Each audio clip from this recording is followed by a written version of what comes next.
This past year, one of our most popular works was Do Not Be Afraid by Philip Stopford. We're very pleased to have a chance to visit with him about this piece. Why do you think that Do Not Be Afraid has been such a popular piece to so many people? That's a very good question, and if I was able to answer that every time, I'd be a rich man. But no, seriously, I mean, I think the joy of this commission, and it was a commission. It was Andrew and Catherine Radley commissioned this for the baptism of their daughter back in 2010.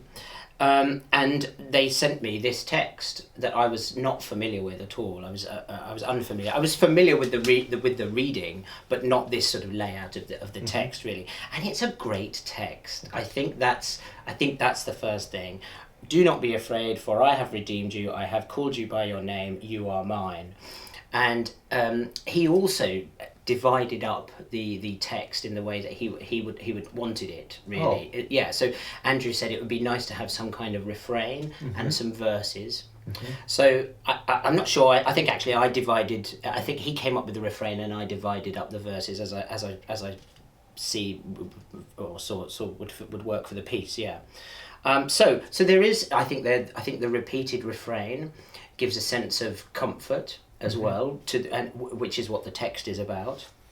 I think that the simple nature of the music makes it accessible for people to sing and to also to sort of come to terms with and enjoy and feel the comfort of the music. I think it's very comforting sounds. It's mostly, in fact, all of the piece. I have the piece here in front of me.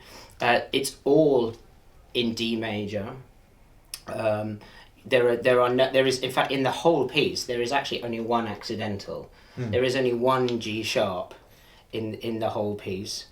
One thing I've noticed about Perfect Love, there we are. Right, and I think one thing I've noticed about the piece and doing it at reading sessions is that you treat the refrain in similar ways all the way through till you get to the end, and then there's a certain blossoming that happens, or a slightly different feel that brightens, like hopefulness. Yes, that comes into it. Did you feel that when you wrote it? Yeah, definitely. I mean, definitely, yes. Because the piece starts with an idea, doesn't it? This is how this works. It starts with an idea. It opens up into this tuneful refrain. Then we get the first verse, where we start to move through the text in a gentle but a way that flows. I think that I've designed the phrases specifically so that they're singable in length as well, as best I can. One is slightly long, right. but I'm not always responsible for the text. But and then we get to the central point in the piece. You are mine, O my child. I am your father, and I love you with a perfect love. And that phrase for me, when I read it through, before I'd even written any of the notes, when I read it through, that is the sentence for me. That is the focal point of the piece. So that's why the music moves it or opens up. Really, you get the most expansive tessitura. You get the highest and lowest notes at the same time. So and you've got a few more parts. You've got 6 parts here, and it's a little bit richer in the middle to emphasise the importance of this part of the text.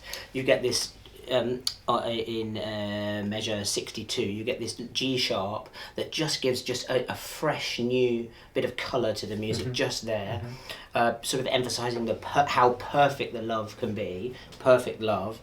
And then you move back to the refrain, but with this added soprano descant, which just brings the magic. I think that's what at the end. I think that you're bringing back the musical idea, but it's it's further enhanced is a good way of thinking about it, perhaps. The recording that's on our website is from the Truro Choir. Yes. Speak just a moment about that recording when it was done, and then we'll hear a sample. Yes, okay. So the recording is by Truro Cathedral Choir, which is a fantastic choir in the UK, down in Cornwall, in the very southwest of England.